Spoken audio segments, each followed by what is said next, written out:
మీ ఇంట్లో మొదటి కోటీశ్వరుడు మీరే అవ్వాలనుకుంటున్నారా? ఈ ఫైనాన్షియల్ వెబినార్ లో ఇప్పుడే జాయిన్ అవ్వండి.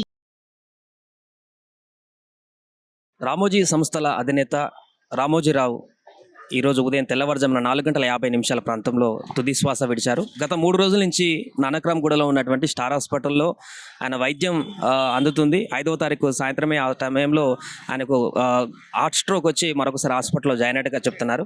అయితే గత కొన్ని రోజులుగా అంటే అంతకుముందే కొంత అనారోగ్య సమస్యలతో బాధపడుతున్నటువంటి విషయాన్ని మనం చూస్తున్నాం కొన్ని నెలల క్రితం నుంచే. ఆ సమయంలో గుండెపోటు రావడంతో కొన్ని స్టంట్స్ కూడా వేయడం జరిగింది. ఆ స్టంట్స్ వేసిన తర్వాత నుంచే తన ఆరోగ్య పరిస్థితికి సంబంధించినటువంటి విషయం రోజు రోజుకి కొంత క్షీణిస్తూ వస్తున్నటువంటి పరిస్థితి కనిపించిన నేపథ్యంలో మరలా 5వ తారీఖు ఈ యొక్క గుండె సంబంధించినటువంటి సమస్య మరొకసారి తలెత్తడంతో హాస్పిటల్కి వెంటనే ఒకటిన తరలించారు. అయితే 3 రోజుల నుంచి వరుసగా ఇదే హాస్పిటల్లో వైద్యానికి సంబంధించినటువంటి ప్రక్రియ కొనసాగుతుంది. ఈ నేపథ్యంలోనే నిన్న సాయంత్రం మరింత విషమించినటువంటి పరిస్థితి తెలిసిన సందర్భంలో రామోజీ ఫిలిం సిటీ నుంచి కొంతమంది అక్కడ ఉన్నటువంటి ముఖ్యమైనటువంటి ఉద్యోగస్తులు కానీ ఫిలిం సిటీ సంస్థల యొక్క ప్రముఖులందరూ కూడా ఇక్కడికి వచ్చి రావడం జరిగింది. సాయంత్రం స్టార్ హాస్పిటల్కి వచ్చి చూడడం జరిగింది.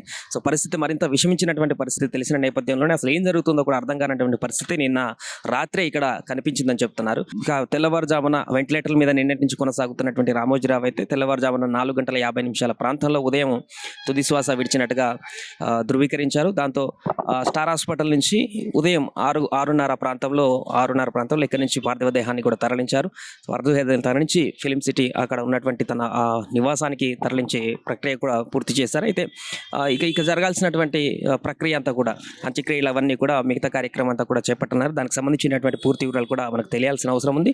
ఏదేమైనా కూడా రామోజీ సంస్థల అధినేత మీడియా మొగల్గా పేరొందన్నటువంటి ఒక దిగ్గజం ఈరోజు నేల కొరగడం పట్ల తెలుగు ప్రజలందరూ కూడా తీవ్ర దిగ్భ్రాంతికి గురవుతున్నారు. ఇంతటి తెలుగు అందరికీ కూడా ప్రముఖంగా తెలిసినటువంటి వ్యక్తి రామోజీరావు ఈరోజు లేరనేటువంటి విషయంతో ఒకసారిగా తెలుగు ప్రజలందరూ కూడా దిగ్భ్రాంతికి గురవుతున్నారు. రాజకీయ ప్రముఖులందరూ కూడా ఒక్కొక్కరుగా సంతాపాన్ని ప్రకటిస్తున్నారు. ఈయన మృతి పట్ల చాలామంది వివిధ దేశాలలో ఉన్నటువంటి ప్రముఖులందరూ కూడా ఇక్కడి నుంచి వెళ్ళినటువంటి వారు కానీ అక్కడ ఉన్నటువంటి ఈయనకు పరిచయస్తులు గారు వారందరూ కూడా తీవ్ర దిగ్భ్రాంతికి గురవుతున్నారు. ఏదేమైనా కూడా రామోజీ సంస్థల అధినేత రామోజీరావు మృతి చెందడం అయితే తీవ్ర విషాదం అని చెప్పొచ్చు తెలుగు స్టేట్స్లో.